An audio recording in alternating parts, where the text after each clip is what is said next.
Hello guys, మనకి రీసెంట్గా Rohit Sharma test క్రికెట్కి రిటైర్మెంట్ ఇచ్చాడు కదా. సో దాని తర్వాత అందరికి కూడా ఎరైజ్ అయిన క్వశ్చన్ ఏదన్నా ఉంది అంటే నెక్స్ట్ ఇండియన్ క్రికెట్ టీంకి కెప్టెన్ ఎవరు అని చెప్పేసి. అయితే దీనికి సంబంధించి ఆల్రెడీ మనకి ఒక న్యూస్ అయితే వచ్చింది, శుభ్మన్ గిల్ని కెప్టెన్గా పెట్టబోతున్నారు అని చెప్పేసి. అది పక్కన పెడితే మరి దాని తర్వాత ఎప్పుడైతే రోహిత్ శర్మ రిటైర్మెంట్ ఇచ్చాడో అప్పుడు అందరి మధ్యలో మెదిలింది ఏంటి అంటే ఈ ఎలాగైనా సరే రోహిత్ శర్మ తర్వాత బుమ్రాని కెప్టెన్గా పెడితే బాగుంటుంది అని చెప్పేసి అందరూ అనుకున్నారు. ఎందుకంటే బుమ్రా కనుక కెప్టెన్గా వచ్చాడు అంటే రిజల్ట్స్ వేరే లెవెల్లో ఉంటాయి. సో ఎందుకు అనేది మీరు ఒకసారి బోర్డర్ గవస్కర్ ట్రోఫీలో చూసుకుంటే ఆటోమేటిక్గా మీకు అర్థమైపోయింది. అయితే మరి దీని తర్వాత మరి బుమ్రాని కెప్టెన్గా పెట్టాలి అంటే ఫస్ట్ మరి బుమ్రాకి ఇష్టం ఉండాలి కదా. సో మరి దీని గురించి బుమ్రా బీసీసీఐకి అలాగే మరి ఇటువైపు సెలెక్టర్స్కి అందరికి కూడా క్లియర్ కట్గా ఒక ఎక్స్ప్లెనేషన్ ఇచ్చాడు.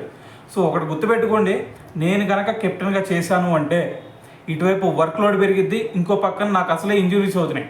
సో ఇటువైపు మరి కెప్టెన్గా కనుక మీరు నాకు బాధ్యతలు ఇచ్చారంటే వర్క్ లోడ్ పెరిగిద్ది, వర్క్ లోడ్ పెరిగిందంటే ఆటోమేటిక్గా ఇంజురీస్ అవుతాయి. సో దీనివల్ల మరి ఇండియన్ క్రికెట్ టీంకి నేను దూరం అయ్యే ఛాన్స్ కూడా ఉంది. సో కాబట్టి మీరు అర్థం చేసుకోండి, నాకైతే కెప్టెన్గా చేయటం అనేది అస్సలు ఇష్టం లేదు. సో వేరే ఎవరికైనా ఇచ్చుకోండి కెప్టెన్సీ, కానీ నేను ఇండియన్ క్రికెట్ టీంలో ఉన్నాను అంటే ఆటోమేటిక్గా నా బెస్ట్ ఇస్తాను. సో కెప్టెన్సీ బాధ్యతలు మాత్రం నాకు అప్పచెప్పొద్దు అని చెప్పేసి క్లియర్ కట్గా సెలెక్టర్స్కి కూడా చూడటం అయితే జరిగిందనమాట. అయితే మరి దాని తర్వాత మరి సెలెక్టర్స్ కూడా సో అందుకని చెప్పేసి బుమ్రాని పక్కన పెట్టేసి ఆ లిస్టులో నుంచి మరి నెక్స్ట్ మరి ఇండియన్ క్రికెట్ టీంకి కెప్టెన్ అంటే అది ఆషామాషి కాదు.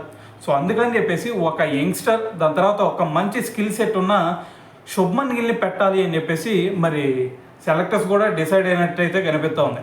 సో ఏదేమైనా సరే మరి రాబోయే మరి ఇంగ్లాండ్ సిరీస్లో ఖచ్చితంగా మనకి శుభ్మన్ గిల్ కెప్టెన్గా ఉండే ఛాన్సెస్ ఎక్కువ కనిపిస్తున్నాయి.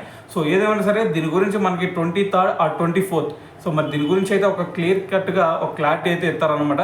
సో ఏదేమైనా సరే మరి బుమ్రా చేసిన ఈ వ్యాఖ్యలను బట్టి మీరేమనుకుంటున్నారు అనేది కింద కామెంట్ చేయండి.